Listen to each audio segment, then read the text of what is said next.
정말 실화인가 이런 생각이 드는데 정황들은 분명하게 있습니다. 뭐냐면 네. 계엄 9일 전에 비상계엄 선포 9일 전에 문상호 정보사령관이 대만으로 출장을 갑니다. 네. 출장을 가서 이제 대만 군사정보국에 국이 이제 집권당인 민진당과 가깝다고 하는데 거기다가 직접 민원을 넣은 거예요. 우리가 이제 계엄할 건데 우리 네. 좀 옹호해달라라는 취지로 얘기했다는 진술이 나온 거예요. 근데 이제 군 관계자의 진술이 나온 건데 진술만 가지고 우리가 이거를 확인할 수는 없잖아요. 좀 너무 이상하잖아요, 구조 자체가. 근데 대만 민진당이 계엄 직후인 12월 4일 자신들의 소셜미디어 공식 계정에 이렇게 올렸다고 합니다. 한국 국회가 친북 세력에 의해 통제되는 상황에서 윤석열 대통령이 3일 긴급 담화를 통해 종북 세력을 척결하고 자유 헌정 질서를 지키기 위해 비상계엄을 선포했다. 이런 내용의 글을 올렸다가 너무나 이제 비판이 거세니까 게시물을 바로 삭제했다. 이제 요것이 한겨레 취재 결과입니다. 근데 요 연결고리를 좀 더 밝히긴 해야 될 것 같은데 네. 이상한 상황이긴 했다. 그리고 실제로 그 당시에 노상원 그 전 정보사령관이 예. 아니 무슨 계엄 이게 중요한 시기에 웬 대만 출장이야 이제 이런 출장 한 얘기를 일주일 그때도 남았는데. 하긴 했었다고 하는데 실제로 갔다 온 건 맞고 근데 그냥 뭐 촉촉한 놀러 가거나 상황이니까. 출장 간 정도가 아니고 대만의 집권당의 협조를 구하기 위해서 그러니까 이런 일이 벌어지면 대만 여러 국제사회에서 윤 정부를 좀 지지해주면 힘이 좀 생길 테니까 네. 아마 그런 거 한 거 아니겠느냐는 의혹인데 특검은 그렇게 의심하고 이거 그러니까 외환이 있지 않느냐를 계속 지금 찾아보고 있는 상황인 것 같은데요. 예. 또 하나가 더 있는데 이제 또 있어요? 몽골이 등장합니다. 몽골? 네, 그러니까 주 몽골 북한 대사관을 네. 정보사 요원들이 접촉을 하려다가 그러니까 울란바토르로 간 거예요. 예. 그래서 몽골에 있는 북한 대사관과 접촉을 하기 위해서 북한 대사관? 네, 몽골 쪽 그 정부 쪽 인사들 상대로 공작을 진행하다가 붙잡혔다고 합니다. 누구한테 붙잡혀요? 몽골의 정보 몽골의 기관에. 정부. 아 정말 그리고 외교 문제로 비화하죠. 네, 그- 어디서? 그런데 이 무능력해. 부분은 제가 조금 정리해드릴 부분이 이겁니다. 예. 모든 계엄의 중요 가담자 중에 계엄을 일찌감치 발설한 유일한 인물이 문상호 사령관입니다. 아. 11월 17일 롯데리아 회동에서 노상원 그다음에 대령도라고 네. 그 케이블 타이 야구 방망이 복면을 준비하라는 지시가 내려갔거든요. 그날입니다. 롯데리아에서 그때 계엄 얘기를 최초로 합니다. 11월 17일이에요. 네. 네. 예. 그런데 다른 뭐 방첩사령관, 수방사령관, 특전사령관은 한 번도 부하한테 계엄이란 말을 꺼낸 적이 없습니다. 당일날까지. 네. 그래서 당일날 12월 3일날부터 계엄 얘기가 나온 거거든요. 근데 유일하게 문상호 한 명만 11월 초부터 계엄 얘기를 했다는 사실을 기억해야 될 것 같고. 그 다음에 이렇게 어떤 그 동네방네 계엄에 대한 어떤 밑자락을 깔고 여건을 조성하는 활동이 정보사가 가장 앞서서 일단 나갔다는 거. 네. 이 부분에다가 몽골 거는 11월 13일에 마지막 드론이 북한으로 갑니다. 그런데 그때 그 드론이 원래 계획은 평양으로 들어가야 하는 건데 하도 드론 작전사의 참모들이 너무 위험하다 이거. 네, 네. 10월에도 몇 번 올려보냈는데 또 이러면 이거 큰일 날 것 같다. 이래서 격렬히 반대해가지고 항로가 바뀝니다. 남포로. 근데 역사가 바뀔 뻔한 순간이라고 전 보는 게 그때 그 드론이 평양으로 갔더라면 어떻게 됐을까? 나는 그때는 역사가 바뀐다고 봐요. 그랬는데 이걸 그 이전에서 항로를 멈추고 군기지로 바꾼 거란 말입니다. 그러고 나서 몽골의 정보사 장교들이 간 거예요. 그러니까 이 이야기는 뭐냐면은 우리가 선물을 몇 번 북한에 보냈는데 별 반응이 없어요. 북한이 선물이라는 건 드론. 네. 네. 아니 저기 뭘 답장도 왔잖아요. 줬으면은 오물 풍선도 오고 뭐. 아니 오기야 왔는데 근데 이제 이게 어떤 적절한 수준의 위기 조성 말하자면 통제 가능하고 어떤 적절한 대응 이게 완전히 파국으로 가면 안 되니까 이런 선에서의 어떤 그 상황을 원했는데 이것이 이루어지지가 않으니까 저는 그 후에 몽골의 정보장교들이 갔다고 봐요. 그래서 북한 대사관인데 이건 제 추론입니다만 네. 아니 그렇게 선물을 많이 드렸는데 왜들 반응이 시원찮으시냐. 뭐 좀 부족한 거 있으면 더 보내드릴게요. 뭐 이런 거요?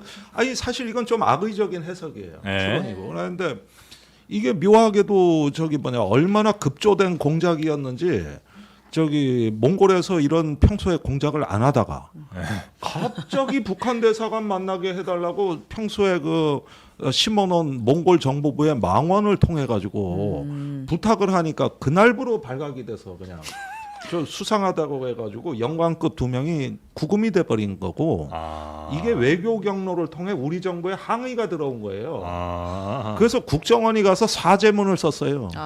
그래요? 네, 몽골에 가서 사죄문을 쓰고 외교부 쫓아가고 이래가지고 사고는 정보사가 치고 외교부 국정원이 가서 아주 손이 발휘되도록 싹싹 빌어서 그래가지고 결국 송환해 옵니다. 얼마나 급하? 아니 정보사에 뭐 공작단이라는 데가 뭐 이렇게 아마추어입니까? 아니, 정보 요원들이 왜 이렇게 어설퍼? 오랜만에 거죠. 활동하러 간 거 아니에요? 자기 아니, 나가리도 나는 아니고 나는 그래서 이거는 저기 너무 급하게. 타이밍의 문제였다. 네, 그때 뭔가 시간에. 급하게 북한 대사관을 접촉하려는 사정이 있지 않은 이상 이렇게 그렇게 공작할 어설프게. 리가 없거든요. 그리고 북한 대사관은 왜 가서 무슨 얘기를 하려고 그랬지? 그런데 이제 이렇게 북한과의 소통이라든가 뭔가 이런 어떤 그 공작이 실패한 뒤로 네. 그 더 이상 북한과의 어떤 저기 통모가 불가능해지니까 일단은 계엄의 명분이 바뀐 겁니다. 저기 네네네. 국가 비상사태 요건이 충족 안 된 상태에서 이제 계엄이 선포됐단 말이죠. 이런 부분들이 이런 어떤 그 공작의 실패와 과연 무관하겠느냐.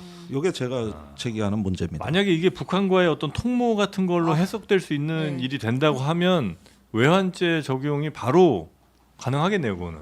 일단 그 외환유치죄가 되려면은 네. 외국과 통모한다라는 요건을 그렇죠. 충족해야 돼요 형법상. 그렇기 때문에 이제 통모가 있느냐 네. 이 부분을 과연 입증할 수 있느냐 이런 게 많았잖아요. 그래서 지금은 이제 특검이 일반 이적죄로 좀 가려고 하는 거 아니냐라는 얘기도 나왔었거든요. 근데 그건 일반 이적죄 같은 경우에는 뭐 외국과 통모한다 이런 요건은 없지만 네. 형이 훨씬 좀 낮아요. 가볍고. 예, 무기 또는 3년 이사 징역이기 그게 때문에. 낮은 그렇죠. 아니 외환유치죄는 무기 무조건 아니면 사형이니까. 사형입니다. 네. 둘 중에 하나이기 때문에 골라야 돼요. 네. 그런 상황이라면 근데 지금 적어도 만약에 좀 김도대 의원님 말씀을 듣고 보니까 네.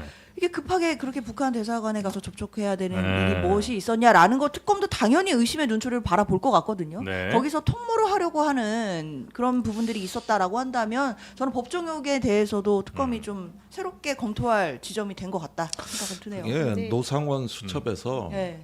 급히 휘갈려 쓴 글씨체로 네. 북한에는 뭘 주지? 그런 게 있었어요? 예. 그러니까 이거는 평소에 앉아서 정리한 게 아니라 누군가 대화하면서 적은 거예요. 그 다음에 나오는 내용이 NLL에서 북도발 유도.